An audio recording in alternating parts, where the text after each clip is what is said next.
Hello lovely buddies. तो ये इस टॉमी की उर्दू हिंदी एक्सप्लेनेशन का पार्ट 7 है। सब लोग एडम के घर पहुंच जाते हैं। सेओलजन एडम को सामने देखकर तो मिनसे को बोलता है कि तुम पागल हो गई हो, हमें किसके पास ले आई हो, और उसको चुप करवा देती है। फिर एडम मिनसे की बात सुनकर इनको अपने बेसमेंट में स्टूडियो में ले जाता है और इस छत पर के इनको प्रैक्टिस करने की इजाजत देता है कि वो यहाँ की किसी भी चीज को बिल्कुल भी नहीं छेड़ेंगे और न ही किसी चीज को छुएंगे। और बारिश के रुकते ही वो सब स्टूडियो को ताला लगाकर कीज सामने डोर पर छोड़कर चुपचाप अपने अपने घरों को चले जाएंगे। पर सेओलजन तो था सदा का शरारती और जिद्दी बच्चा। इसके मुंह पर कौन हाथ रख सकता है, कौन इसको रोक सकता है। तो एडम को जाते जाते बोलता है कि अगर हमने किसी चीज को छू लिया तो क्या फिर हमें पनिश करोगे। जिस पर वो मुड़कर गुस्से से इसकी तरफ देखता है तो बोलता है कि नहीं, मैं तो वैसे ही पूछ रहा था। अगर बाय चांस मिस्टेक से ही अगर किसी से कोई चीज टूट गई तो फिर भी हमें सजा दोगे, क्या हमें उसकी पेनल्टी भरनी होगी। पर एडम इसकी बात का कोई भी जवाब दिए बिना वहाँ से चुपचाप चले जाता है। और उसके जाने के बाद सेओलजन मिनसे को बोलता है कि तुम्हारा इस परवर्ट से कब से और कैसा रिलेशन है, क्या तुम इसके साथ मिलकर हम सबको फंसाना चाहती हो। जिसको सुनकर तो सब हैरान होते हैं। तो इनको बोलता है कि ये शख्स एडम है और सब लोग काफी ज्यादा डर जाते हैं। पर मिनसे को इसकी बात का जरा भी विश्वास नहीं था, वो इसकी बात को नहीं मानती है। तो इसको बोलता है कि उसने तुम्हें 2 बार फॉलो किया है,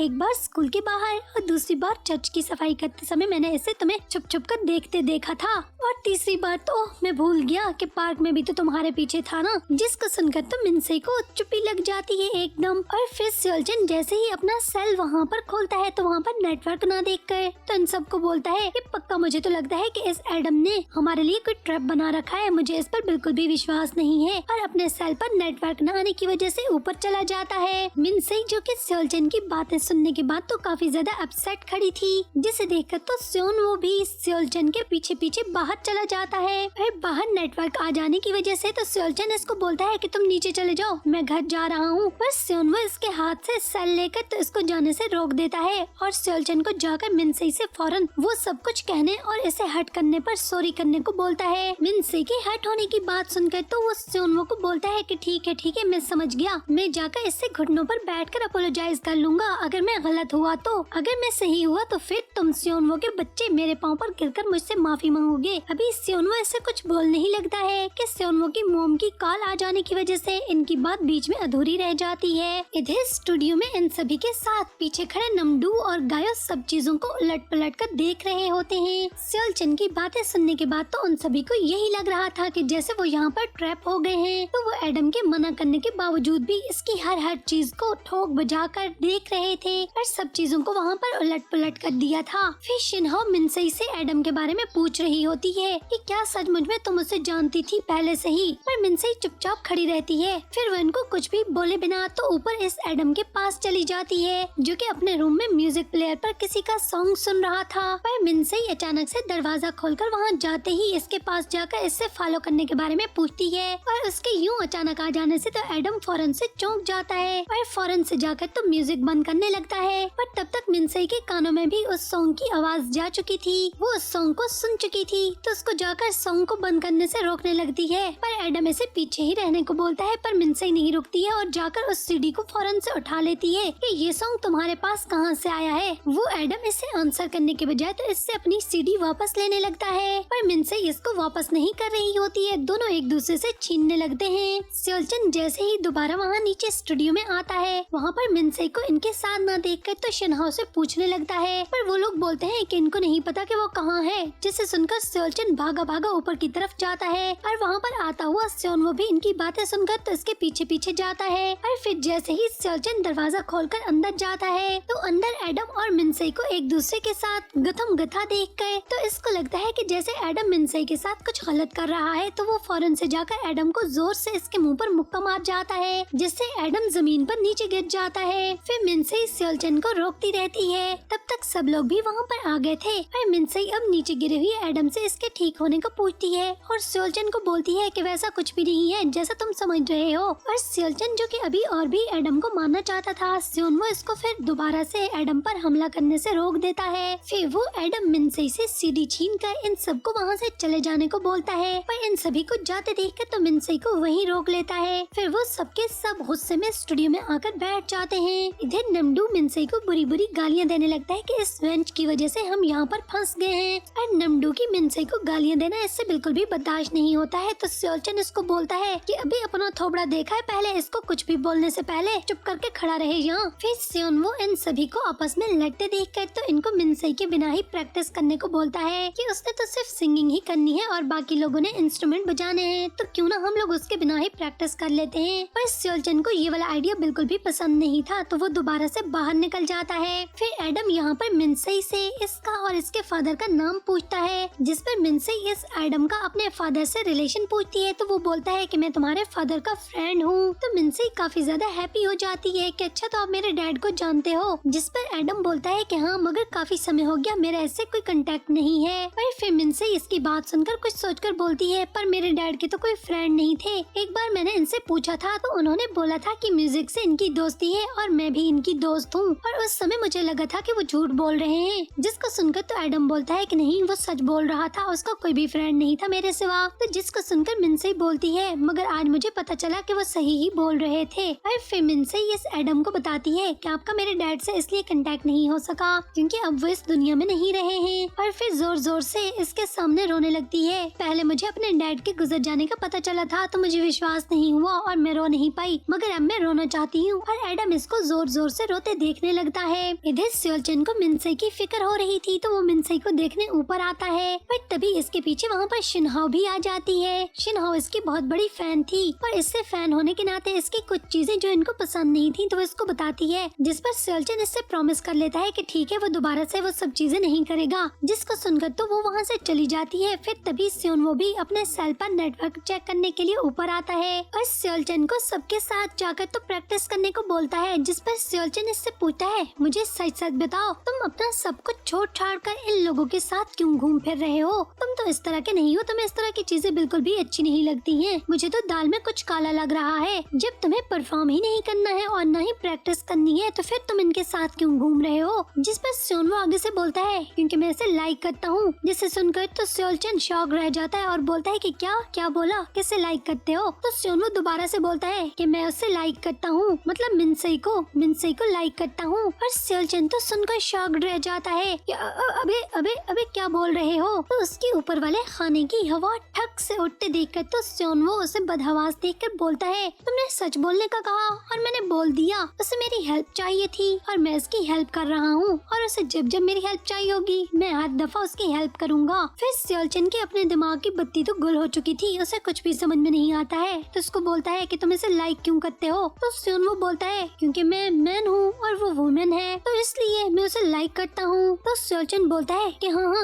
वो तो मुझे भी पता है अच्छे से, मैं दूसरी वजह पूछ रहा हूँ। तो सेओनवो बोलता है कि क्या किसी को लव करने के लिए रीजन चाहिए होती है और मैं तुम्हें क्यों बताऊँ? लव है तो मतलब है। और इसको जाकर प्रैक्टिस करने का बोलकर वहाँ से चला जाता है। मिनसेई जब खूब अपना दिल भर कर रो चुकी होती है तो फिर एडम से उसके पास उस सीडी को पूछती है, तो उसको बताता है कि उसके डैड ने ही उसे दी थी। जिसको सुनकर तो मिनसेई बहुत ज्यादा खुश हो जाती है कि मतलब तुम मेरे डैड के काफी ज्यादा क्लोज फ्रेंड थे, वरना मेरे डैड ने तो मुझे बोला था कि इस सॉन्ग के बारे में सिर्फ मुझे और मेरी मॉम को पता है। और फिर इससे पूछने लगती है कि तुम मेरे बारे में जानते थे तो इसलिए मुझे फॉलो कर रहे थे ना। वो इसकी बात सुनकर तो इसको आंसर नहीं करना चाहता है, तो इसको बोलता है कि अब तुम्हें तुम्हारे दोस्तों के पास चले जाना चाहिए, वो तुम्हारा वेट कर रहे हैं। पर फिर मिनसेई जाते जाते तो इससे दोबारा यहाँ पर आ जाने की परमिशन मांगती है कि क्या मैं कल फिर तुम्हारे पास यहाँ पर आ सकती हूँ। फिर सेओलचन जो कि मिनसेई को वहीं पर बाहर खड़े वेट कर रहा होता है, मिनसेई को रूम से बाहर निकलते देखकर तो इसको फौरन से सेओनवो की इससे लाइक करने वाली बात याद आ जाती है कि अभी अभी सेओनवो ने इससे बोला कि वो मिनसेई को लाइक करता है। और फिर छूटते ही मिनसेई से पूछता है कि अंदर रो क्यों रही थी, पर वो इसको रूडली बोलती है कि जाकर एडम से अपोलोजाइज करो। तो वो बोलता है कि क्या बोला, तो वो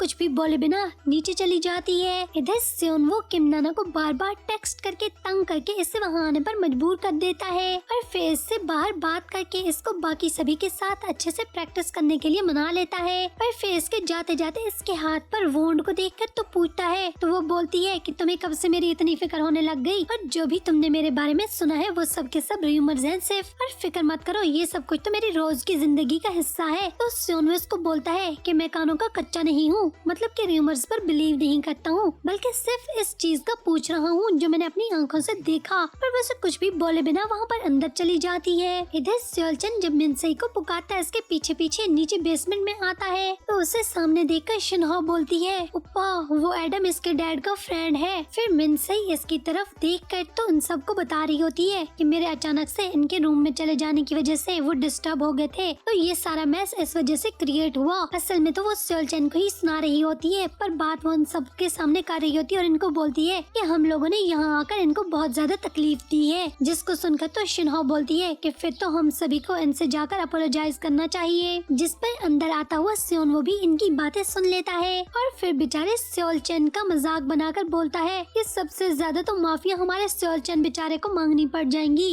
और सेओन वो इससे इशारों में पूछता है कि तुम्हारे घुटने तो ठीक है ना सेओल चैन। जिस पर सेओल चैन को भी अभी इससे थोड़ी देर पहले अपनी लगाई गई बेट याद आ जाती है कि उसने सेओन वो को बोला था कि अगर वो गलत हुआ तो जाकर मिनसई से घुटनों के बिल गिरकर माफी मांगेगा, और अगर वो सही हुआ तो फिर सेओन वो उससे घुटनों के बिल बैठकर तो माफी मांगेगा। और इस बात को याद करके तो दिल में बोलता है कि कमीना पॉइंट मार रहा है मेरे पर। और तब तक सेओन वो वहाँ पर खड़ी किम नाना को अंदर बुला लेता है, जिसे देखकर वो सब लोग शॉक भी होते हैं और साथ में काफी ज्यादा हैप्पी भी होते हैं। और किम नाना वहाँ पर आते ही इन सबको जल्दी जल्दी प्रैक्टिस करने को बोलती है कि मेरे पास समय नहीं है। फिर एडम बाहर निकलकर इन सबको नीचे प्रैक्टिस करते सुनता रहता है। उसे इनका वहाँ पर प्रैक्टिस करना काफी ज्यादा अच्छा लग रहा था। अगले रोज जब वो स्कूल जाकर तो चोई के सामने परफॉर्म करते हैं तो उसको इनकी परफॉर्मेंस पसंद आ जाती है। फिर वो इनसे पूछता है कि ये किसका आइडिया था और सॉन्ग किसका है, तो मिनसई फौरन से बोलती है कि ये सॉन्ग मेरा है पर आइडिया सेओनवो का था। और चोई बोलता है ठीक है आइडिया जिसका भी था पर अच्छा है। और इधर दूसरी तरफ वाइस प्रिंसिपल पर तो दोबारा से जिन आ गया था।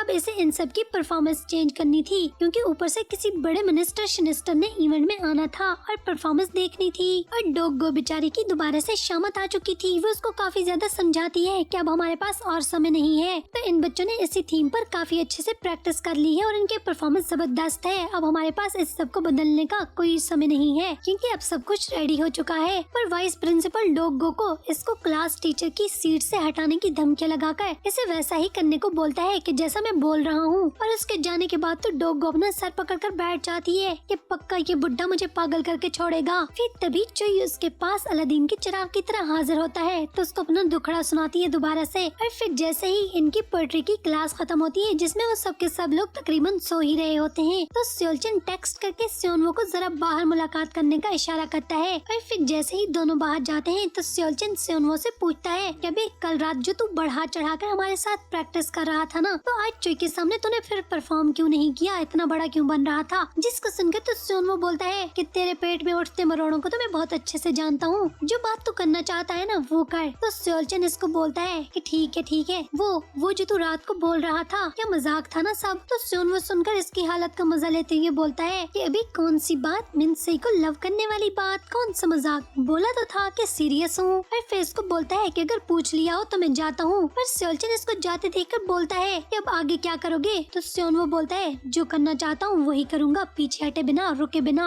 बस करता ही करता चला जाऊंगा। जिसको सुनकर तो सेओल चैन को समझ में नहीं आती और सेओनवो तो इसको खैर तंग कर रहा था। पर सेओल चैन इससे पूछता है कि इस सब का क्या मतलब है कि किसी से पीछे नहीं हटोगे। तो सेओनवो इसकी तरफ हंसते देखकर चला जाता है क्योंकि सेओल चैन के मन में भी मिनसई के लिए कुछ था, पर वो अपनी फीलिंग्स को अभी तक समझ नहीं पा रहा था और न ही इसको पता था कि उसे भी मिनसई से लव हो चुका है। बस बेचारे को सिर्फ अपनी जेलसी समझ आ रही थी सेओनवो के मिनसई के पास जाने पर इसे बहुत बुरा लगता था। फिर दोबारा से चोई इन सभी को बुलाकर तो परफॉर्मेंस चेंज करने के बारे में बताता है कि अब हमें रियल वाले इंस्ट्रूमेंट्स के साथ स्टेज पर परफॉर्म करना है। और इधर सेओनवो को वहाँ आते देखकर तो सेओल चैन बोलता है कि ये यहाँ क्या कर रहा है। तो चोई बोलता है कि मैंने बुलाया है, अभी तुम लोगों ने बताया कि इसके पास अच्छे आइडियाज होते हैं तो इसलिए मैंने सोचा कि दोबारा से इसके खत दिमाग से कोई अच्छा सा आइडिया निकाल लें। पर सेओल चैन फौरन से हाथ खड़ा करता है कि मेरे पास आइडिया है, हम लोगों को प्रैक्टिस करने की जरूरत नहीं है, हम लोग क्यों ना इंस्ट्रूमेंट्स पर परफॉर्म करते समय सिर्फ लिपसिंग कर लें। और इन सभी को अपने आइडिया का एक सैंपल दिखाता है जिसमें वो और मिनसई पीछे लगे म्यूजिक और सॉन्ग पर लिपसिंग करके रियल परफॉर्मेंस वाली लुक दे रहे थे। ये आइडिया चोई को अच्छा लगता है पर इनके पीछे नमडू सुनकर अपने बुरे मुंह बनाकर बोलता है अच्छा तो सेओल चैन साहब स्टेज पर भी फिर लिपसिंग ही करता होगा। जिसको सुनकर तो शिनहा को गुस्सा आ जाता है और इसको बोलती है कि शक्ल अच्छी ना हो तो बंदा बात ही अच्छी कर लेता है। और इसको बोलती है कि सेओल चैन रियल में ही सिंगिंग करता है और तुम लोगों के सामने परफॉर्म भी किया था ना। फिर सब लोगों को अपने आइडिया पर क्लैपिंग करते देखकर तो सेओल चैन थोड़ा